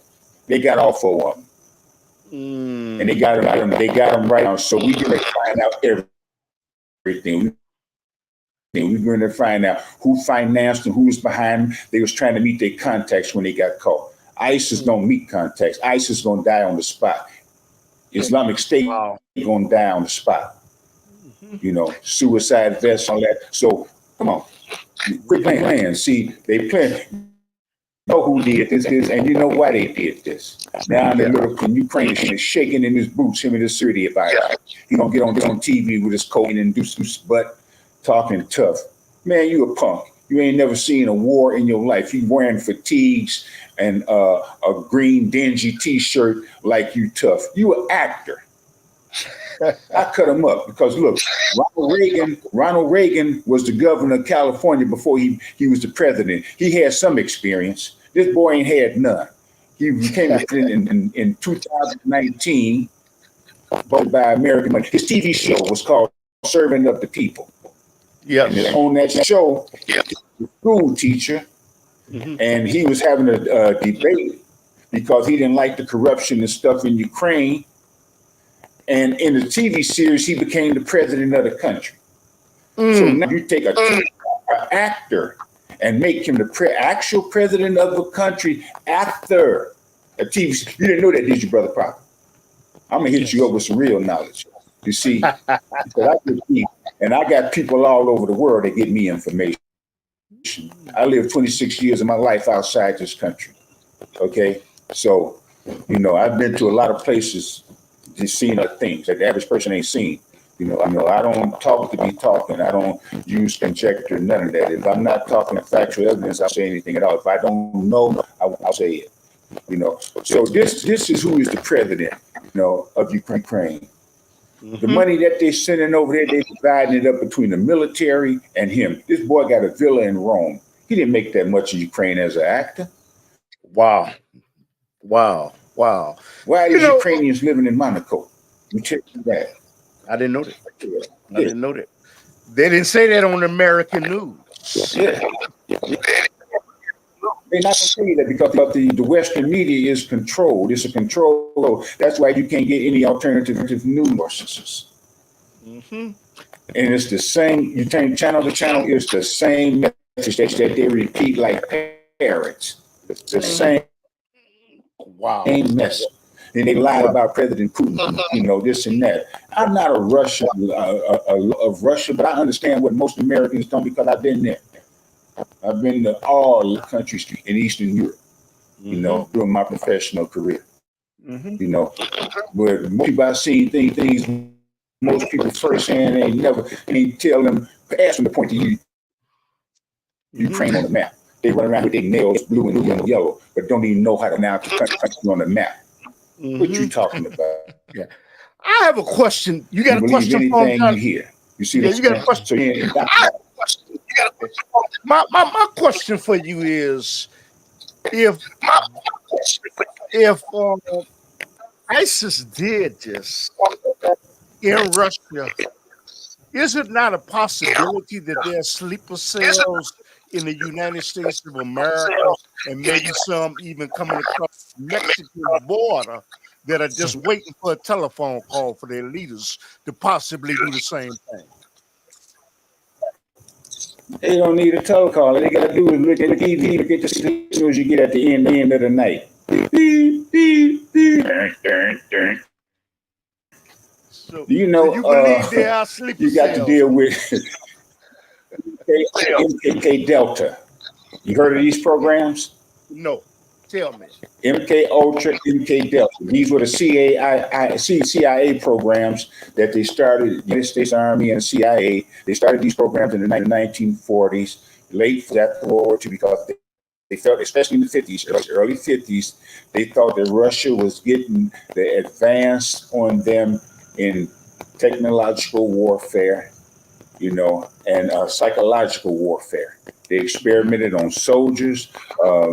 They programmed people with words, with notions, with colors, different things. You can snap the fin, you snap. Mm-hmm. You see, and so yeah, they got them everywhere. They got some here right now, ready. You know, all they got to do is reprogram them. In other words, you know. And so when you say that, you got to look at Islamic State and ISIS. Yes. What has that got to do with Russia? That's a cover story. You know, the CIA. That's tradecraft. You know, tradecraft is a terminology that's used in the espionage industry. You know, sabotage, blowing up stuff. I can take a bot for here. I can place somebody there. This trade called tradecraft. You see what I'm saying? So it's cable talk. It's code talk. You know. So why would ISIS? Mm-hmm. Go ahead. Why would ISIS or Islamic State go in Russia and do something in Russia haven't done it all years? Just all of a sudden they're going to pop up and decide they're going to blow something up or kill people in Russia when it hasn't happened in all these years. Mm-hmm. That ought to raise red flags right there, you know. But see, they'll tell an American citizen anything. Yeah. Wow. And people are gullible to believe it, you know, because they are simple-minded, but in terms of lifestyles and everything. And if I control your news, if I control the news and control your source of information, I control you. Wow. You know, those lies, you know, this cover story. Mm-hmm. I like to ask. Let me give you one more example. Go ahead, brother. Uh-huh. This John Kirby gets on TV. He didn't say, "Well, my condolences to the Russian people." First thing he said is, "Well, you know, it's a lot of people that don't agree with the way Putin is running the country." That's a lie. Mm-hmm. Why did the people vote for President Putin? They voted for him because he's the only person that's able to deal with all the pressure, everything they're throwing at Russia right now.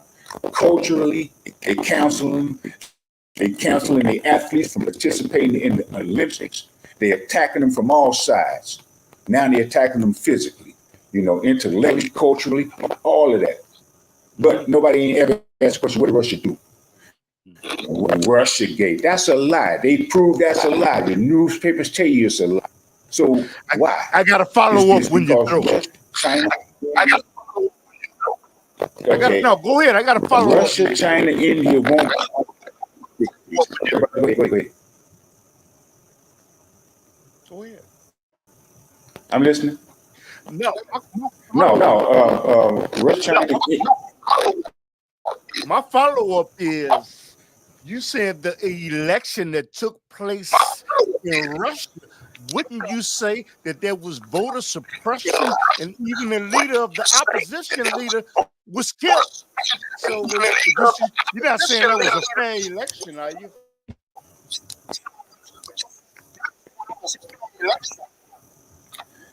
It was a fair election, and I'm going to tell you why it was a fair election. The man narrowly died in prison of natural causes. He got up, went out for a walk, came back, and passed out or whatever happened. They tried to revive him. When he 47? The people there. The people got there. Excuse me? Wasn't he like 47? He was 47 years 47? old. 47. I think he was whatever. like 47. Yeah. Whatever he was, you know. But Russia has been under attack by America since 1949, man. Right of war, 45. The English brought in Operation. Look it up, Prophet. Operation Unthinkable. This is Winston Churchill plan to deal with Russia because Russia was powerful. Europe was poor. The only country that attacked was the United States of America, financially. The rest of the world was in tatters. Japan, China, everybody, except America and Russia. And they feared Russia because Russia is the largest country in the world if you didn't know it. Canada's the second, give or take a lie to the United States or China. Russia has been under attack 70, 80 some plus years, brother. But I got a question. Are you saying that President Putin does not do anything malicious towards his opposition? Is that what you're saying when they're running against him for president? Run it by me again. I don't understand. Would you say that President Putin of the Soviet Union, a USSR, has done nothing to suppress votes in Russia and does nothing malicious against his opponents that are running against him for, even though they always end up dead? Well, look at it like this. You know, what other opponent is worthy? You tell me. Okay, since Putin came to power in 2000, first you got to deal. See that. Then we're gonna give you a quick rundown of this man, who he is. Ex-KGB came up, you know, prime minister, et cetera, et cetera. In right after that boy, I forgot his name, but he died. Then you had Gorbachev. Okay, the Berlin Wall fell in 1989, and I was there. It fell. Okay, now Gorbachev was the president from 1986 until 90. Okay, in 1990, after the Berlin fell, Russia broke up all of their satellites, Poland, et cetera, you know, became independent countries. So it's just the USSR, Russia. Then they became not USSR, the Russian Federation. Okay, America told them if they let Germany reunite, that they would not end NATO not an inch further east. Soon Germany reunited, what they do? They went into Poland, Czechoslovakia, then in all the Middle East. Lied to them. Okay. Once Gorbachev left, then you had that fool Boris Elstine, him and his crooked daughter, who was controlling the CIA. That's when the carpetbaggers from Europe and America ran into Russia. Russia was damn near on his knees, ruined. Didn't have the economy, didn't have nothing. Okay, Putin came in power in 2000 and put in the austerity plan. A president in Russia is president for 6 years, 7 years, whatever. He put in the austerity plan from 2000. By the time 2004 came around, Russia was back in prominence. That didn't sit well with the powers in the West that wanted to destroy Russia so they can control Russia. Look what they've done to the European Union. The once proud, quote unquote, independent European states in Europe. They are vassal states for the United States government. America run them, you know. So this man loves his country. He's ex-KGB, so he knows his opponents. He knows his enemies. Who else is going to be country when they've been attacked from all sides? And see, they demonize him in order to attack him. And before they can attack you or me, they got to demonize us. They got to make us bad. They got to make us this bad man somewhere that want to kill everybody, blot us and blot that, and then they can come in and attack you. The reason that they can't attack Russia because Russia way wig back. China will too. So you know all these are orchestrated lies put forth by the U.S. controlled media. So in your opinion, the Russian president has done nothing oppressive to his opponents and possibly eliminated. He has not done that. That's just propaganda. Would you say? But I'm asking I'm asking you what the question you're asking me. Where is proof? You see what I'm saying? They had this boy, man. I would say that the proof is in. The proof is in what you're reading and what the controlled media is telling you. You know, that's what your proof is. They'll tell you Well, anything. But have they told you well, what they did? Have they told you, hey, told you what they've been trying to do Russia for the last 75 years? Have they told you that the CIA went into Ukraine in 1949 and reorganized the No. OUN organization of Ukrainian nationalists, the ones with Stefan Bandera that was slaughtering the people. They killed over 1 million people, Jews, Poles, Russians, and other people in Ukraine. Did they tell you that? well, Did they I'm tell you not about how No. disputing they went to that, vote? Oh, but if everyone who you hold have, tight. They told you how they went into man. How they told you how they went into Volnish, Poland and killed all them people. They didn't tell you that.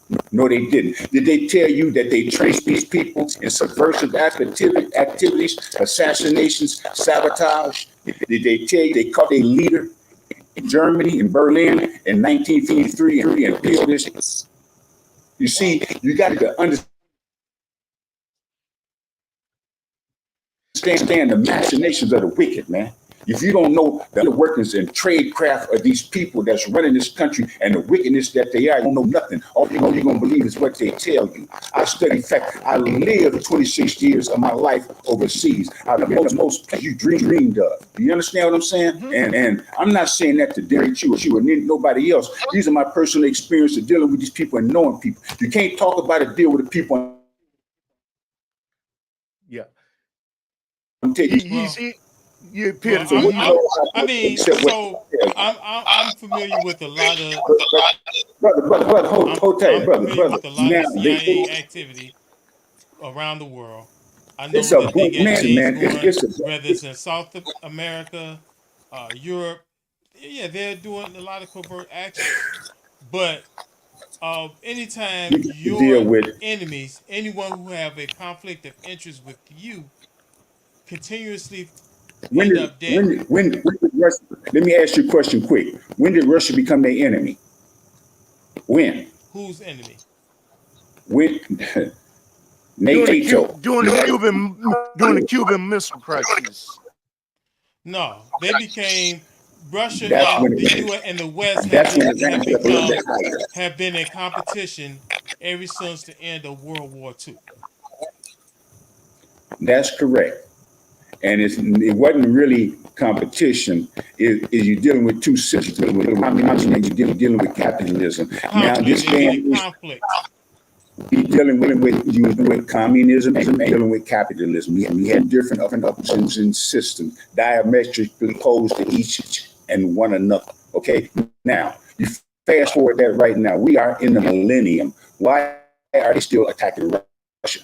I don't love Russia, but I'm a righteous person, and I've seen things that the average American hasn't seen to let me know. You don't know about Checkpoint Charlie in East and West Berlin when they had running Americans and Russians running cables, or the Stasi, the East German police. You know nothing of that because they don't tell you that. I lived that, brother.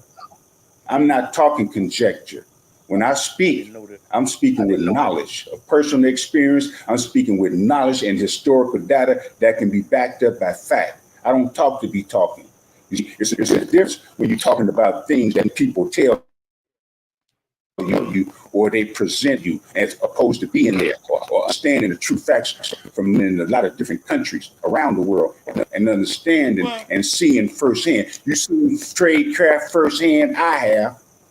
And that's the well, Mm. difference. And see, that's why well. I'm telling you the attack on Russia has been going on for so long, and they've been lying about Russia. You know why? Because a lot of these Jews that the programs Yeah.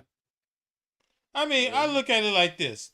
that were killed by Russia, those that were discriminated Anytime by back in people the 1800s. who have You know what conflict I'm with saying? you So it's not end up dead. Anytime people who have conflict, but repetitively, people who have conflict with you end up dead to the point where you can start predicting what people's about Bill death, Clinton? Hold tight. like What the about guy Bill from Clinton? the guy from the Wagner Group, who didn't know that this man was going to have a plane crash. Yeah. Who didn't know? Yes. Okay. That's fair. But you got proof that Putin did it? What about the people with Bill Clinton in Whitewater? Hold tight. What about the people with Bill Clinton in Whitewater? A bunch of them came up there. People that dealt with Hillary Clinton, a bunch of them came up there. Jeffrey Epstein. I don't care who it is. The same thing holds. Hold tight. We're dealing with the same thing. The disappearance and the missing of people that have been in contact with important people. It's the same thing, Yeah. So anytime deal with this. You have people who are in conflict with you, tight, brother. and they keep ending up Jeffrey dead. Epstein. That points back to you. Hold tight, brother. Jeffrey Epstein. Why is he dead? Huh? A man can hang himself in a high security cell with a security guard there and cameras. Quit playing with me, man. But what I believe you said, tyranny is in tyranny, no matter who does it. I get it. Yes, but it doesn't matter. Anytime, I don't care who you are, if everyone who's in conflict with you ends up dead, that points to you. I'm not saying that I have proof. I don't have any physical evidence, but You don't have I'm not knowledge. That's slow. speculation and conjecture. That's speculation and conjecture. Because you have no proof of nothing. All you going about the information that's being sent to you by the Western media. That's all you going by. You have no personal knowledge of that whatsoever. Do you? No, you do I don't have not. any personal But you're knowledge going of by Jeffrey what Epstein. you've been told. You're going by what you've been told. You're going by what you read. You're going by what you see. The American newspaper ain't what it used to be back in the 60s. You used to challenge authority. Well, Now no, they ain't cooch not with even authority. the They're newspaper. controlled. Why do you think you don't have no alternative news sources? We shutting down this. We shutting down that. Why? Why is it one controlled narrative? Why? Well, Why? news. Well, first of all, You know what Joseph God was saying? credibility does Do the you news know your have? history? What credibility Brother, does the news have Joseph God was anytime Joseph you God are was required to lie if your chief editor tells you to? Joseph Goebbels, Hitler's Minister of Information and Propaganda, said, the bigger the lie, the more you tell it, the more people believe it. Propaganda. Wow. And that's what it is, pure propaganda. I'm not, you don't get me wrong, I'm not a Putin lover or a Russia lover. I'm about righteousness. And I've been seeing this country being attacked for years. I lived over there, man. Not in Russia. I've been to Russia several times. I've been to Ukraine. I've been to different places in the world. I'll say it like this. I'll say it like this. See what I'm saying? All this, all that is conjecture. That's conjecture. That's conjecture. You're telling me every time somebody talk to Putin, hold tight. Every time somebody disagree with him, they wind up dead. That's pure BS. You got people there, but you don't understand how tradecraft work. You don't understand the mechanisms of the CIA and other intelligence apparatus in the United States that are in. You don't understand nothing about the NGOs, non-government organizations that are over there doing a lot of work. That's paying people, man. They pay people to go in Maidan Square. They train, they arm them. So these are not skinheads. You know nothing of that. You understand what I'm saying?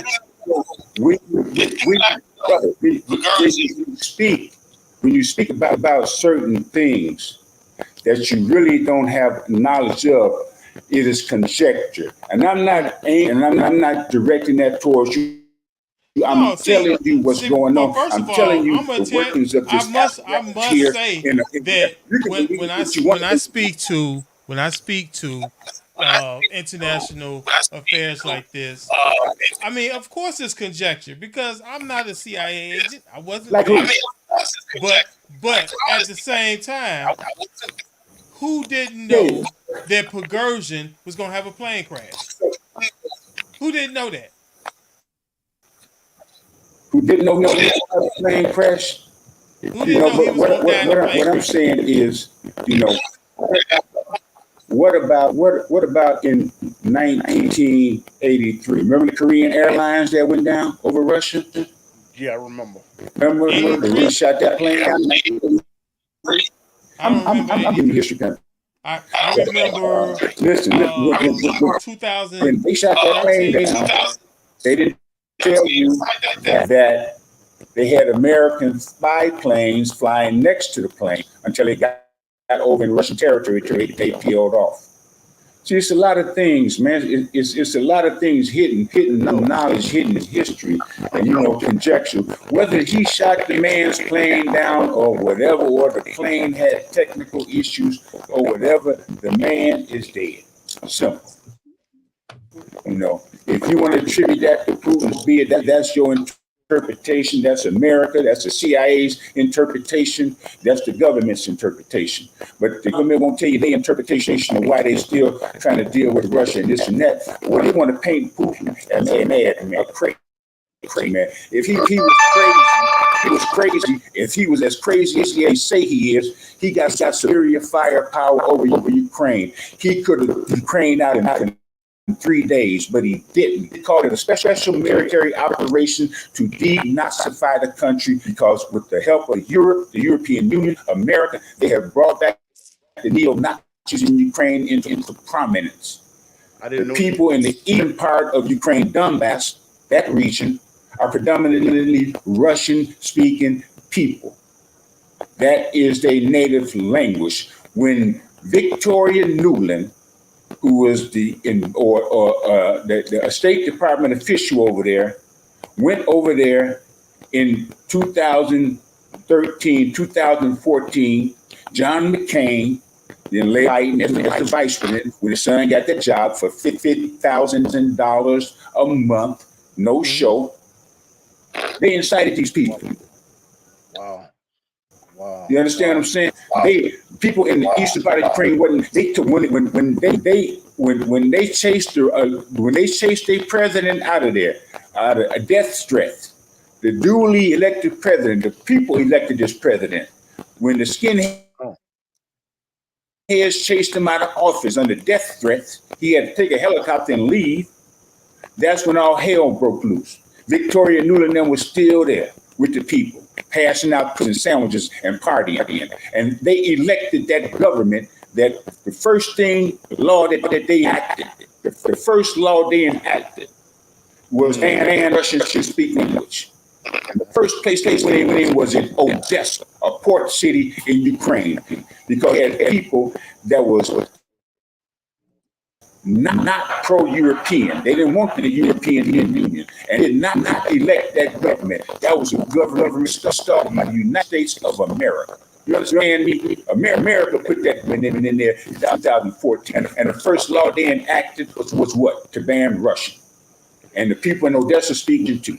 So that's when they killed 43 people in the trade union building. Burning these people alive. Those that jumped out the window, they beat them to death.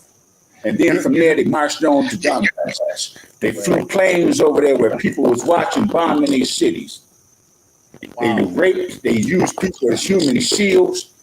All the things they say Russia doing, that's what they did.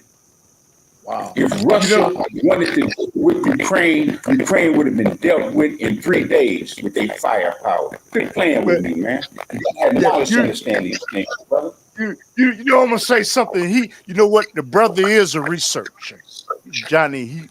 Prophet Johnson. He is a researcher. He's a researcher, though. But I got, you know what? I gotta ask. Both of you speak different languages, and I know, brother, that you speak French. Is there a message that you would like to put out to the French?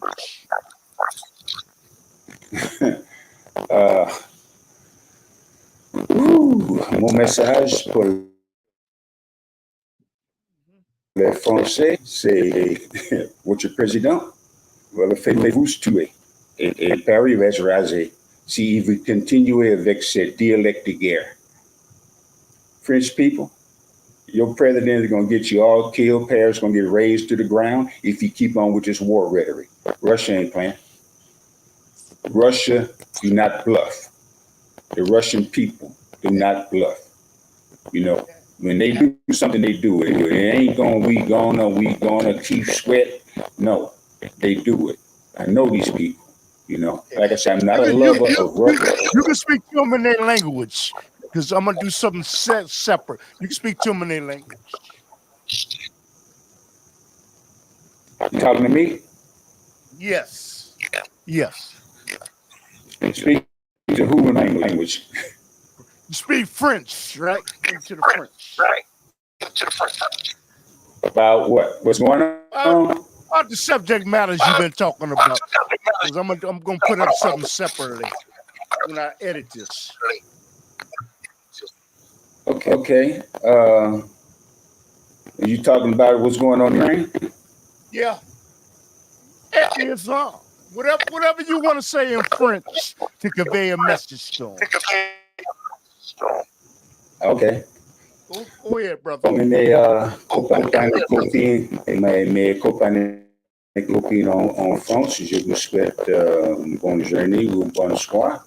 Mais je veux dire simplement que les choses que le EU ils sont en train de faire va faire du mal à tout le monde là-bas. Vous souffrez déjà avec toutes les sanctions, avec toutes les autres choses qu'ils sont en train de faire à vous. Grâce au gouvernement, grâce à ceux-là qui sont des dirigeants de l'EU, ils font mal, ils font mal, ils font mal. En train de suivre un autre pays qui vous dit vous tous. Et vous dire simplement, il faut que vous réfléchissiez. Car cet homme qui est votre président, il est très dangereux. Très, très dangereux. Finish. And Johnny, can you speak Espanol? Can you convey a message of hope to the people in Espanol? Sí, bienvenidos a toda la gente del mundo hispano. Les invito a mi canal de YouTube en podcast que se llama The Joyful Sound Truth and Conversation para seguir allá para entender, aprender la verdad de la palabra de Dios, el verbo de Dios, en todo, en comprender los eventos que pasan todos los días en el mundo. Okay.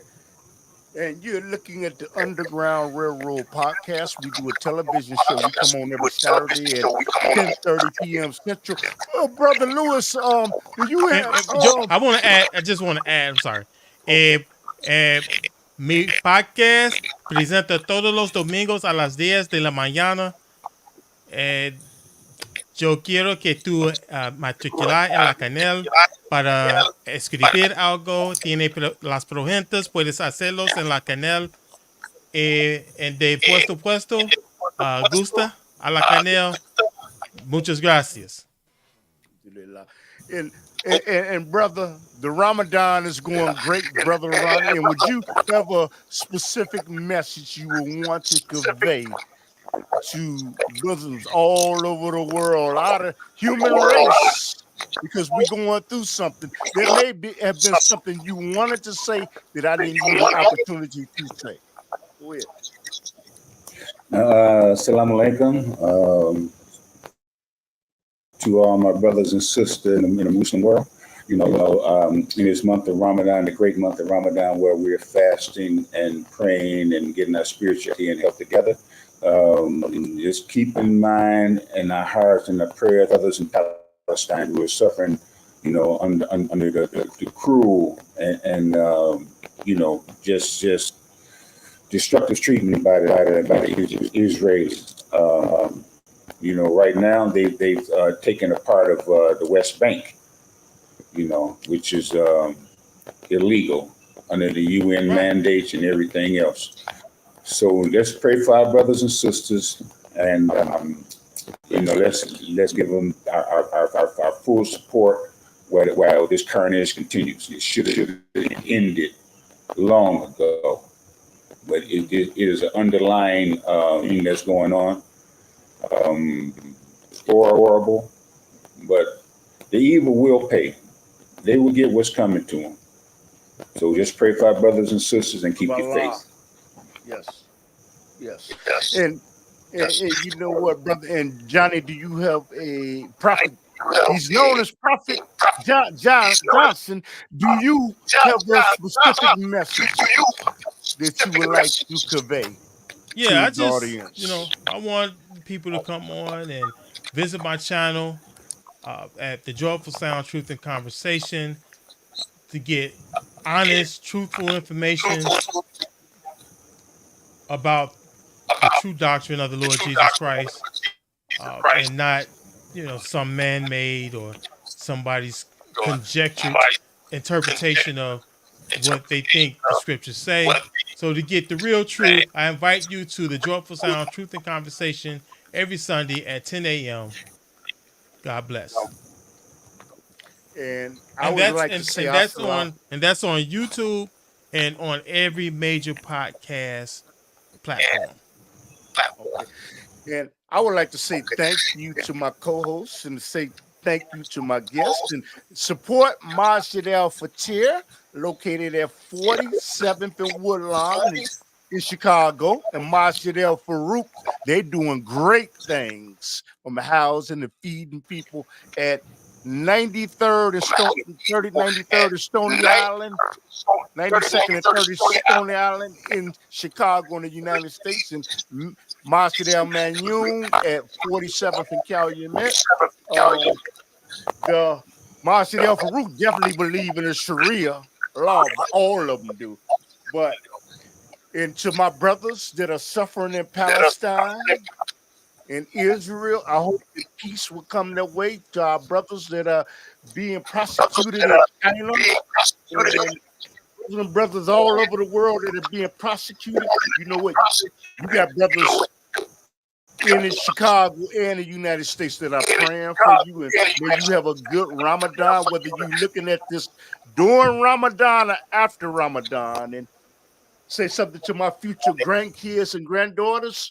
You know what? This is the type of man your grandfather was. And I like to say assalamu alaikum. Yeah. Okay. Thank you. Walaikum salam. All Alhamdulillah. right, brother John.